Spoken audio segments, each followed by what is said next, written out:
¿Cómo estáis? Bueno. Muy bien. Pues me gustaría compartiros unos minutos, una meditación en la palabra. El Señor mismo relata una historia en el capítulo 20 del libro de Mateo, donde se nos dice que había un capataz que era el encargado de una viña y presuntamente tenía que recoger las uvas y ocuparse del viñedo. Entonces dice, esa historia la cuenta el mismo Señor, es el mismo Señor quien cuenta la historia. Y dice que entonces sale ese capataz a primera hora del día y ese hombre se dirige a la plaza donde están ahí los que están esperando que vengan alguien para contratarles, los jornaleros, y el capataz llega ahí y les dice las condiciones. Las condiciones son que les llevo al viñedo y les pago, vamos a traducirlo a la moneda de hoy, 50 euros. 50 euros al día. Y ahí estamos hasta de sol a sol, hasta las 7 de la tarde, hasta terminar. Así que se subieron todos los que aceptaron y se fueron a la viña. Pero al parecer se da cuenta de que no daban abasto. Y el capataz vuelve al mercado a la hora tercera, que es las 9 de la mañana, y encuentra ahí que aún habían algunos jornaleros desocupados. Y le pregunta, ¿quieren trabajar? Sí, ¿por cuánto? Ahí ya no dice 50 euros, dice lo que sea justo. Versículo 4 del capítulo 20. Ojo, como digo, no dice, sino dice lo que sea justo. Total, los sube al carro y los lleva a la viña, al viñedo también. Y más tarde se fija que tampoco van a terminar. Y vuelve otra vez al mercado después del mediodía y se repite lo mismo. Con las mismas condiciones, vuelve a repetirse también a las 3 de la tarde y exactamente lo mismo vuelve a repetirse a las 6 de la tarde. ¿Por cuánto? Lo que sea justo. Hasta finalizar el día, las cosas es que terminan un montón de jornaleros trabajando ese día y cuando termina la jornada, el capataz dice, hagan aquí una fila y empieza a pagar a los que empezaron pronto a la mañana. Aquí tienes tus 50 euros, tal como quedamos. Y empieza a pagar a cada uno, a los que vinieron pronto y a los que vinieron tarde, y les paga sorpresivamente exactamente lo mismo, 50 euros a cada uno. Una jornada completa. Y en ese momento los que trabajaron desde la mañana, que seguro que eran del sindicato, montan en cólera y dirán, ¡ey, un momento, señor, un momento! Aquí hay una injusticia. Porque esos hombres trabajaron solo una hora. Empezaron a las 6 de la tarde y le has pagado lo mismo que a nosotros que hemos trabajado bajo un duro sol de justicia. ¿O acaso no discriminas por ser colombiano? No está ahí. ¿Está colombiano o ser hondureño? Eso lo dice mi Biblia, Por pero esto parece una injusticia. Entonces el capataz le responde al portavoz del grupo, amigo, yo no he cometido ninguna injusticia, acordamos 50 euros la jornada, ¿no es así? Así que tómalo y márchate ahora. Si yo le pagué al último lo mismo que a ti, ¿y a ti qué? ¿Es que no puedo hacer con mi dinero lo que yo quiera? ¿Te vas a comportar de manera egoísta y mezquina con mi dinero? ¿Te molesta que yo sea generoso? Y esta palabra se presta a varias aplicaciones e interpretaciones, y una de ellas es que el Señor lo que valora es nuestra fidelidad desde el momento de nuestro encuentro, de nuestro llamado con Él. Y el pasado queda saldado. Pero hay una lección no menos importante, y es que Jesús lo que está diciendo en esta parábola es que si en algún momento te crees más que los demás o con más privilegio que los demás, lo que debes hacer es no olvidar cómo llegaste tú a la viña. Acuérdate que tú estabas tan desocupado como estos últimos, que tú estabas tan desesperado como estos últimos. La gracia no depende de las horas que tú has trabajado o del trabajo que tú realizas. En esta viña es el reino del revés. Es el reino del ridículo para algunos. Y en ese sentido, la gracia es escandalosa, es verdad. Dios no cree en los sindicatos. Dios dice, yo bendigo al que bendigo, al que quiero bendecir, y yo le doy a quien yo le quiero dar. ¿Cuál es el problema?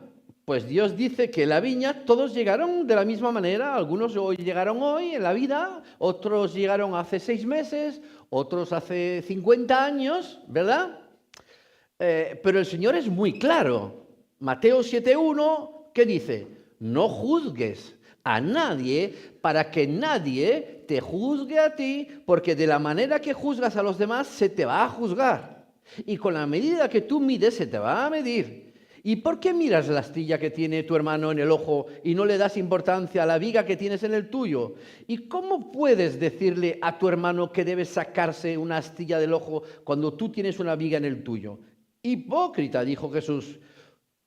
Tú no puedes ser una persona crítica, una persona inflexible y pretender ser un dador de gracia al mismo tiempo. Por ahí os quiero hablar esta mañana.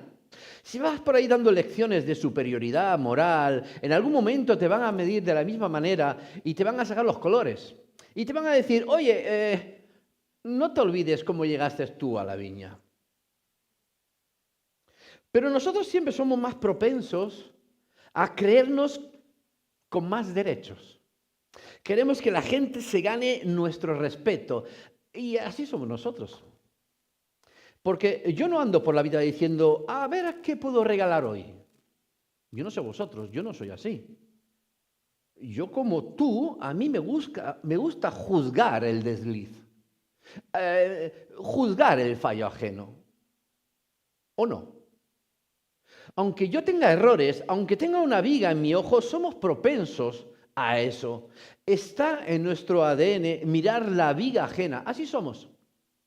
Y yo no quiero ver lo que está mal en mí, pero si veo lo que está mal en el resto, decimos, ¿cómo puede ser este? ¿Cómo puede llamarse este cristiano? Y a veces nosotros somos peores que ese que nosotros queremos catalogar como cristiano. Y pregunto, ¿por qué siempre nos saldrá con tanta facilidad más la justicia y la equidad y no la compasión y la bondad? Porque la gracia es bondad. No solo es misericordia. El hijo pródigo, por misericordia, vuelve a la casa del padre y por bondad le hacen una fiesta. Le sacan el mejor vestido, le vuelven a poner un anillo en el dedo y le traen el becerro más gordo para celebrar una fiesta. La fiesta es bondad. No te la merecías, pero hay bondad, y la bondad es gracia inmerecida también. Y por definición, la bondad es escandalosa, es injusta. No todos los jornaleros se merecieron la bondad. Tener el mismo pago, no tiene lógica tener bondad con alguien que trabajó apenas 1 hora y pagarle lo mismo que aquel que se partió el lomo bajo un sol. No lo es. Pero Dios dice, no te olvides cómo llegaste tú a la viña. Acuérdate que a ti también te amé injustamente. Que contigo también tuve muchísima paciencia. ¿O es que no te acuerdas? Pero claro, nosotros siempre miramos a los demás como si fueran más inmaduros y menos merecedores que nosotros, ¿verdad? Y eso nos molesta. Por ejemplo, cuando uno ya no está criando hijos pequeños, se vuelve más intolerante con los hijos pequeños de otros. Es así, malas noticias. Eso siempre pasa, pero cuando uno tiene hijos pequeños que se suben a la lámpara, que se suben encima de los muebles, que te lo rompen todo, que te rayan el parquet, uno entiende a los hijos, a los niños de los demás, y dice, es que los míos hacen lo mismo. O cuando uno tiene ancianos, que cuidar a ancianos en su casa, en su hogar, entiende a los ancianos de otros. Y eso significa que nosotros, al final, amamos por empatía. Lo que no vivimos nos cuesta muchísimo entender. Nos cuesta dar. Como aquella persona que salió de un cáncer, a esa persona no le cuesta nada, absolutamente nada, al entender a aquellos que están en hospitales, en la sección de paliativos, o en quimioterapia, o en diálisis, o con todo lo que eso significa llegar a tu casa arrastrándote, agotado. Lo entiende porque lo ha vivido. Porque si no lo has vivido, no lo puedes entender. Por eso no es posible amar con la cabeza si el corazón no está implicado. No es posible. ¿Y cómo puedo tener yo gracia? Y sé que estás pensando, hombre, yo soy bastante bueno. Yo hago lo que puedo, yo bendigo a la gente, pero no, lo más probable, si te examinas bien, es que lo que estés dando es justicia o misericordia, pero no gracia. Y me voy a explicar. Déjame que te comparta la diferencia entre justicia, misericordia y gracia. Vamos a imaginarnos, imagínate que un día un chico de 15 años, sin carnet de conducir, te destroza tu coche. Y por poco a ti también. ¿Tú cómo actuarías? 3 opciones os propongo. La primera, actuar con justicia. Le metes una bronca que pa' qué al chico y llamas a la policía que le metan una buena multa, sino a él, por ser menor, a su padre como tutor, además que corra con todos los gastos del destrozo, y eso sería justicia, ¿no? Eso sería hacer justicia, ¿verdad? Está bien, estaría dentro de lo normal. El que la hace la paga y hasta ahí, bueno, todo correcto. Segunda opción, le aplicas menos justicia de la que merece. Y eso se llama misericordia. Tú eres misericordioso y le dices, mira chico, no voy a llamar a la policía, pero me vas a arreglar el coche. ¿Me lo vas a pagar tú o me lo va a pagar tu padre? En cuotas si es necesario, pero me lo pagas.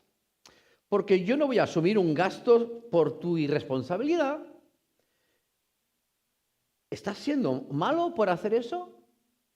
No. Estás siendo misericordioso porque no lo denuncias. Y si lo denunciaras, podría ser la ruina de él y de su padre, ¿no? Tercera opción. Bueno, mira, ya me arreglaré yo el coche. De alguna manera, total, el coche tampoco no era el de Fernando Alonso.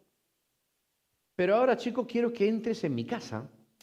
Te voy a invitar a que tomes algo y me vas a contar qué es lo que te pasa. ¿Qué es lo que te lleva a coger el coche de tu padre sin permiso? ¿Qué conflictos internos tiene? ¿Qué es lo que no está funcionando en ti? Y 2 días a la semana te quiero ver aquí en mi casa. Y vamos a leer la Biblia juntos y yo me olvido de todo y me hago cargo de todos los daños. Esa es la gracia que Dios nos dio. Si te aplicaba justicia, te mandaba a la condenación porque habíamos pecado irremisiblemente. Si nos daba misericordia y teníamos que pagar por ley, constantemente tendríamos que estar pensando, no tengo que pecar, no tengo que mentir, no tengo que chismear, no tengo que decir malo, nada malo, y nunca te va a alcanzar la misericordia porque nunca te alcanza. ¿Qué tienes que decir entonces? Gracias. Gracia, llegas a la viña y no solo quiere que se te perdone todo, sino que se te pague. y que te traten bien, que no te recuerden el pasado ya nunca más de tu vida pecaminosa, de cuando estampaste el coche de tu padre con 15 años y dices, Señor, échalo todo esto al fondo del mar. Eso pedimos. Pero cuando llega otro al viñedo, entonces, ese sí queremos que pague. Y el Señor te dice, ¿sabe por qué te pasa eso? Te pasa porque no puedes dar gracia, si no crees que tú también has recibido gracia. Muéstrame a alguien que crea que no le debe nada a Dios y te mostraré un corazón pequeño, un corazón mezquino, que no sabe amar. Porque tú aprendes a amar solo cuando entiendes que eres amado. No puedes amar si no te aman. Ese es el escándalo de la gracia. Si tratas a todos con justicia, eres una buena persona. Los jueces, de hecho, lo hacen así. Si tratas a la gente con misericordia, a lo mejor incluso habla que asistes en alguna iglesia, pero si das gracia, vives al nivel de lo que el Señor enseñó. Vives en una nueva dimensión. No estás esperando que la gente se merezca para recompensarles. No, tú simplemente das. Y cuando tú no puedes dar es porque crees que nunca recibiste. Crees que a ti se te está pagando siempre bajo el sol abrasador, como los de la viña. Pero el Señor te dice, no te olvides cómo llegaste a la viña. No te olvides que estás aquí por gracia, pero si sientes que Dios no provee gracia diaria para ti, entonces andarás juzgando a la gente. El apóstol Pablo tenía ese problema, me parece, puesto que tenía muchas cosas de la cual alardear. Él conocía, dice la palabra, varios idiomas, sabía hablar en griego, sabía hablar en arameo y los idiomas seguramente del momento los conocería y por si fuera poco tenía una doble ciudadanía, además de esto era respetado por Roma, también había crecido a los pies del maestro Gamaliel, educado en los mejores seminarios de la época, etc. Y un día confiesa que tiene una debilidad y le dice al Señor, Señor, quítamela para que termine de ser perfecto. Y Dios le dice, ni hablar del peluquín. Bueno, esto también lo dice mi Biblia. La Biblia no nos permite saber cuál era esa debilidad. Bueno, hay muchas elucubraciones, pero él tenía un aguijón. Originalmente dice una estaca, dice el original, que le atormentaba. Y Dios le dice que no, que te quedas con el aguijón y a partir de ahora te va a bastar mi gracia. Y cuando metas la pata, Pablo, vienes delante de mí y te pegas una ducha de gracia y me pides perdón y listo. Ahora, ¿por qué Dios haría esto? ¿Por qué Dios diría esto? Bástate mi gracia. ¿Por qué estas tres palabras para aquel que sufre no son muy alentadoras? ¿Cómo me voy a perfeccionar en la debilidad? Y uno piensa, y Señor, ¿y por qué no le hiciste un superhéroe en ese momento? Un X-Men de esos que hay por ahí. ¿Por qué no le hiciste parte de los Vengadores? Lleno de fuego y de poder, y así, sin debilidades. ¿Sabes por qué? Porque cuando uno no necesita gracia, cuando tú no tienes que pedirle perdón a nadie, como me decía mi padre, más dura será la caída. A mí me aterra la gente que dice, yo gracias a Dios, hasta donde me acuerdo, yo soy santo. A mí me asusta esa gente, pero no tanto porque sean inconscientes o hipócritas, sino porque son gente inmisericordia. Son gente que no ama, que no da. Es la gente que cree que no necesitan gracia. Así que más nos vale en la vida sembrar gracia porque algún día la vamos a necesitar. Y yo no quiero que me midan con la medida que yo me di. No quiero andar juzgando gente, porque algún día esa misma gente me va a estar esperando. Me esperarán. Lo dice la Biblia. Con la medida que juzgues, serás juzgado. Eso es un principio bíblico. Al que poco se le perdona, poco ama. Al que mucho se le perdona, mucho ama.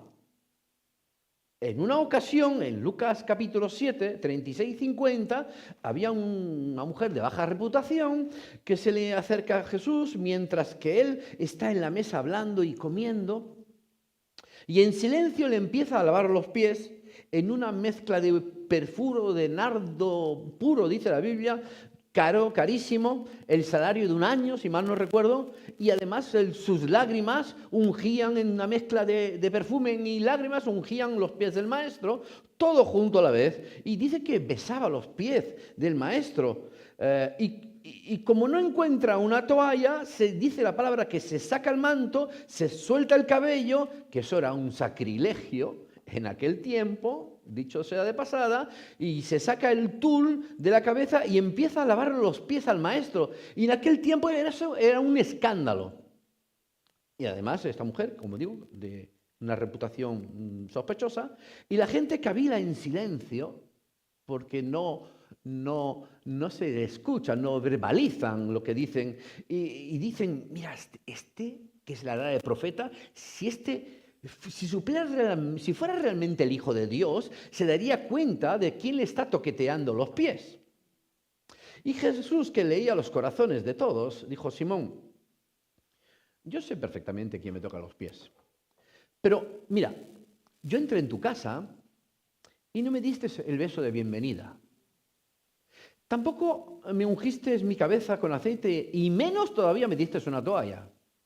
Y esta mujer, desde que he entrado, no ha parado de mostrarme atención.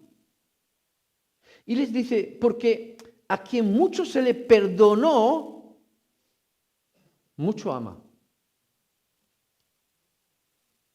Tiene mucho agradecimiento. Los demás se creían con derechos. Pensarían, si el Señor tiene los pies sucios, que se los limpie Él. Pero esa mujer le habría dado un riñón. Seguro. De tanto que se sentía perdonada y agradecida por el Señor. ¿Por qué? Porque el que mucho ama es porque mucho le amaron y mucho se les perdonó. Si no, repito, es imposible amar. Cuando te vuelves sin misericordia es porque razona la Biblia con la mente y no con el corazón. La condenación siempre te dirá, aléjate, aléjate, estuviste en un corral de puercos. Acuérdate, no entrarás en la presencia del Señor así hasta que te limpies. Y esa es la condenación. Te mete en un chaleco de fuerza psicológica que no te deja vivir, que no te deja liberarte. Pero la convicción de pecado sí te libera. Señor, tengo pecado, tengo una debilidad. Y te dice, bástate mi gracia, te va a bastar con mi gracia. Vamos, Pablo, mantén la calma, sigue adelante. Y la convicción de pecado es la que Pedro sintió después de haberle fallado a su Señor, a su Maestro. Cuando le negó y cuando Jesús se encuentra con él en la playa, Juan 21, le ofrece no solamente misericordia, sino aquí otra vez le ofrece bondad y le invita a almorzar. Mira por dónde. Y el pasaje describe que el Señor le estuvo haciendo el desayuno a los discípulos en la playa después de haber resucitado. Pero, claro, uno diría, pero ¿cómo le cocinas a un traidor? Perdónalo, pero hombre, no le hagas el desayuno tampoco, ¿no? Ni le des tanta bondad, eso es escandaloso. Por lo menos háblale de su pecado, que reconozca, que menos, ¿no? ¿Os suena esto? Después de haberte negado 3 veces, no le hagas el desayuno, que se espabile. Y a nosotros nos habríamos preferido que dijera, Pedro, ¿por qué me negaste? Perdón, Señor, perdón. No te lo dije que me fallarías, ¿verdad? Nos hubiese gustado más que dijese esto en el pasaje, claro, con nuestra condición. Somos así. Pero ¿por qué no le dice nada de todo esto? Y solo le dice, Pedro, ¿me amas? Y solo repite por 3 veces. Y se salta la parte del perdón. Se la salta. Porque la convicción de pecado te hace desayunar con el maestro. Como el chico del accidente de 15 años. Y lo que pienso es que si aquella persona a quien fallaste y a quien decepcionaste te invita a desayunar, es porque aún te ama. Y estoy seguro que ese desayuno en la playa fue el mejor menú que comió Pedro en toda su vida. ¿Sabéis por qué? Y eso que solamente eran peces y pan, ¿eh? Porque creo que esta fue la convicción, fue a partir de ahí cuando Pedro tuvo la convicción plena de que era amado realmente por el Señor. Y ese es el motivo por el cual Pedro le honró el resto de su vida. Porque él merecía justicia y le dieron gracia, le dieron bondad y le dieron de comer. Yo también me he sentido como el hijo pródigo, muchas veces. Pero claro, el enemigo te quiere hacer creer que si estuviste en un corral de cerdo, te tienes que quedar ahí para toda la vida. Pero Dios te dice lo mismo que le dijo al hijo pródigo, ¿no? Levántate y corre hacia mí, que digas, me levantaré e iré a mi padre, como dijo el pródigo, que te dice, ven. Y el padre le esperaba al alto de una colina porque tenía esperanza que algún día regresaría. Y es el Señor quien cuenta la historia, no nos olvidemos. De manera que Él ahí desvela cómo es su corazón. Y la gracia no es solo para una sola vez, no lo es.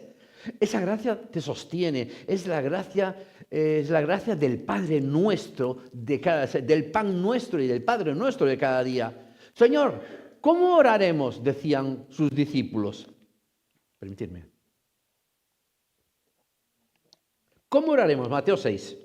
Padre, oréis así. Padre nuestro que estás en los cielos, el pan nuestro de cada día, dánoslo hoy y perdona nuestra deuda, así como nosotros perdonamos a nuestros deudores. El Padre nuestro incluye a propósito, fijaros bien, el pan primero y las deudas después. Danos el pan de cada día y perdona nuestras deudas. La religión que te dice, no. Arregla primero tus deudas y después te sientas a la mesa a ver si puedes comer pan. Y el Señor te dice, te sientas a la mesa y comamos pan porque tú siempre serás de mi familia. Y después ya hablaremos de tus deudas, de tus problemas, de lo que hiciste, de tus meteduras de pata, pero ahora te sientes a comer. No es casual. Nunca pierdes el derecho a estar sentado a la mesa, de estar sentado a la mesa. Que nadie te engañe con esto. He conocido algunas personas que han dejado de congregarse por culpa de las adicciones y en una ocasión le dije a uno, no te entiendo, eres un enfermo que abandonas el hospital. Pero más que nunca, ven a la viña. Y dice, no, yo es que os he fallado, dice. Pero es que a mí no me fallaste, amigo. Le fallaste, si acaso, a Dios. Y Dios, que es el dueño del hospital, ha visto tu cama vacía y te echó de menos. Y Dios me dice, a mí, ¿por qué dejaron que se marchara este paciente? Tú necesitabas más cuidado intensivo que otros. Y así no te puede decir. Y esto lo vemos tantas y tantas veces. Lo que digo es que la iglesia es un hospital, es para gente rota, para gente con necesidades. Y las tenemos todas, por mucho que quieras fingirlas. Ahora, cuando yo voy a la Escritura, yo veo a un Jacob que anda con la cadera dislocada para toda la vida. Quedó incapacitado. No sé si le dieron la total o la absoluta, pero quedó incapacitado. Y después de pelear con un ángel, imaginaros, si alguien le preguntaba, oye, ¿tú por qué cojeas? Y decirle que cojeo porque he luchado con Dios. Esto hubiera quedado genial, ¿eh? He luchado con Dios, nada, cojeo por esto. Y se quedarían todos pasmados. Y a partir de ahí, ya se llama Israel, príncipe con Dios. Y todos los demás son llamados israelitas a partir de ese momento. Y veo a un Pablo con un aguijón y Dios le dice, te va a bastar mi gracia. Y ni hablar de sacar el aguijón, eso no va a ser así. Lo mismo los discípulos cargados con sus espinos. Ahí tenéis un Juan en Patmos, desterrado en una isla, y todos parecidos. Pero yo pensaba que uno llegaba al Evangelio y tenía una vida perfecta. Y resulta que no, que somos gente rota. Y déjame decirte que si en la vida te amargan cosas nimias, pequeñas, de poco valor en tu vida, se me ha roto el vaso de mi abuela, que tenía 100 años, no sé qué. Me falta aceite al coche, o lo que sea. Si te amargan las cosas tontas, si esto está dentro de tu radar de amargura, entonces es que te faltan problemas de verdad, de los reales. El desagradecimiento nace a partir de no haber tenido crisis reales, crisis verdaderas. Entonces, nuestra responsabilidad es que tengamos confort en la vida, claro que sí, pero que no olvidemos de quién proviene todo lo que tenemos. El rey Nabucodonosor se gloriaba y decía, qué gran rey soy, qué majo soy, y miren todo lo que he logrado. Y por no dar la gloria a quien tenía que dársela, que era Dios, de repente dice la palabra que pierde la noción y su juicio cabal y por años queda como un antisocial, como un rebelde, como una bestia, dice. La Biblia dice, pastando como un buey, literalmente. Pero él dice, más recuperé la razón y tuve muchísima más gloria que antes. Es decir, acabó aprendiendo a las malas, que es lo que nos ocurre, los creyentes también, cuando no queremos aprender por las buenas, pues va por las malas. Y dice, ahora sé de dónde proviene todo lo que tengo. Y ahora sé cuál es la fuente de mi riqueza y que Dios bendice al que quiere bendecir. Así que, ¿qué aprendemos aquí? Que es el corazón agradecido lo que a Dios le agrada. Saber reconocer el favor que tienes. No tener motivo de adoración, no tener un motivo de gratitud, es una imbecilidad, perdonad que lo diga. Así que tienes que asumir que las espinas forman parte del paquete de la vida. El trato es el trato de Dios contigo. ¿Me estás diciendo, José, que aquella muerte de un ser querido me dio algún valor añadido? Aparte de mucho dolor. ¿Estás diciendo que mi divorcio de alguna forma me ayudó en algo? ¿Que aquel abuso fue permitido por Dios en algún momento? ¿Me estás diciendo eso? No voy a responderte yo. Dejaré que lo haga el apóstol Pedro y de paso déjame que te regale esta perla preciosa que se encuentra en 1 de Pedro capítulo 5, verso 10. Me gusta cómo lo traduce la Nueva Traducción Viviente. Dice, seguro que no será exactamente como lo dice ahí, dice, en su bondad Dios te llamó para que participes de su gloria eterna por medio de Cristo. Entonces, después que hayas sufrido por un poco de tiempo, te dará 4 cosas. Dice, te restaurará, te sostendrá, te fortalecerá y te afirmará. 4 cosas sobre un fundamento sólido, dice. Lo repetiré otra vez, después que sufra un poco de tiempo, que las espinas te lleven a volar contra tu voluntad, te va a restaurar, te sostendrá, te fortalecerá y te afirmará. Y cada palabra que Pedro usa es un cuadro vívido e intencional que respalda lo que dice restaurará. La palabra en griego es kartasein. Es la palabra que se usa para remendar redes, para reparar una fractura. Y te dice que a través del aguijón voy a reparar cosas en ti, voy a reparar tu carácter, voy a remendar tus heridas. El compositor Edward Edgar en una ocasión escuchó a una niña cantar en una de sus obras y la niña tenía un talento excepcional, un registro tremendo, una técnica casi perfecta y él le dijo lo siguiente: aunque canta muy bien, nunca cantará asombrosamente hasta que alguien o algo le rompa el corazón. Y cuando la joven se hizo adolescente, se enamoró y le rompieron efectivamente el corazón. Su voz dice que mejoró notablemente porque ese compositor solía decir que el sufrimiento es una circunstancia que te agrega gracia, de tal manera que ninguna otra cosa en la vida te agregará. Y eso el Señor lo sabe bien.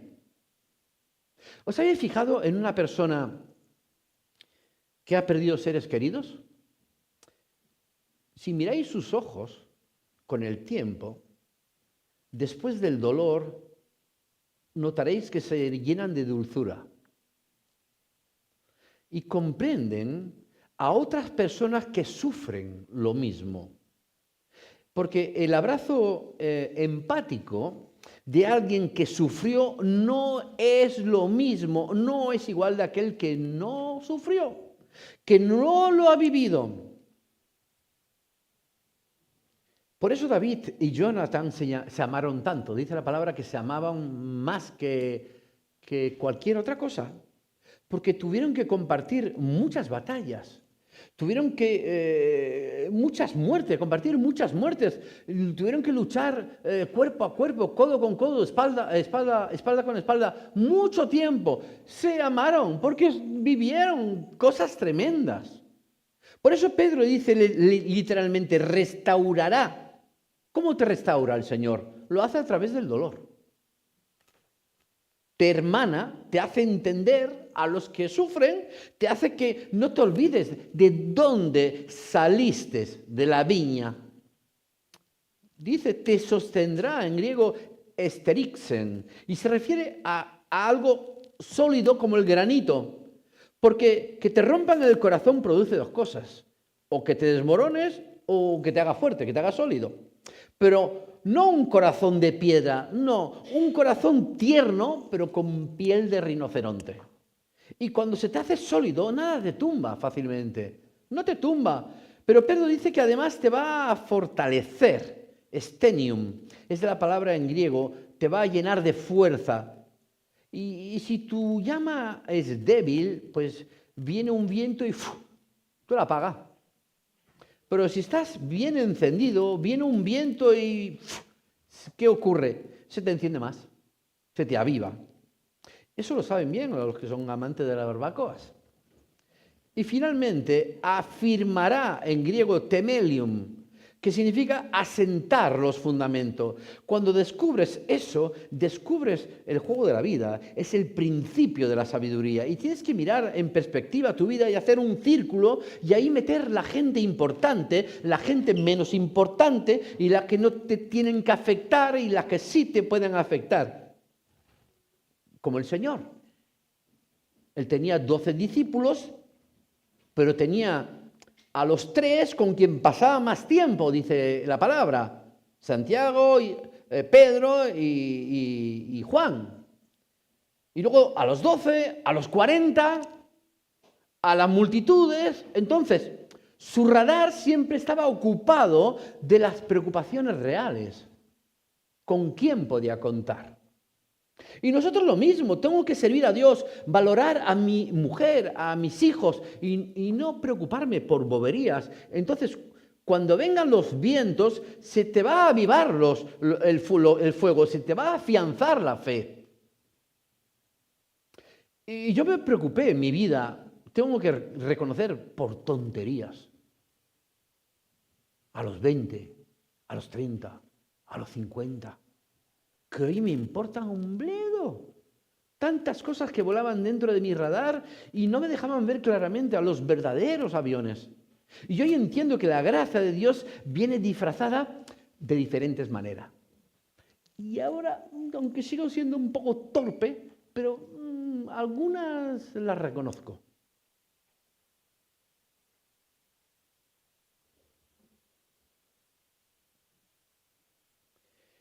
Que nosotros no entendemos, pero están ahí para restaurar, para sostener, para fortalecer, para afirmar tu vida. Y el Señor te dice, yo tengo una vida mejor preparada para ti, que ni siquiera imaginas, ni siquiera soñaste.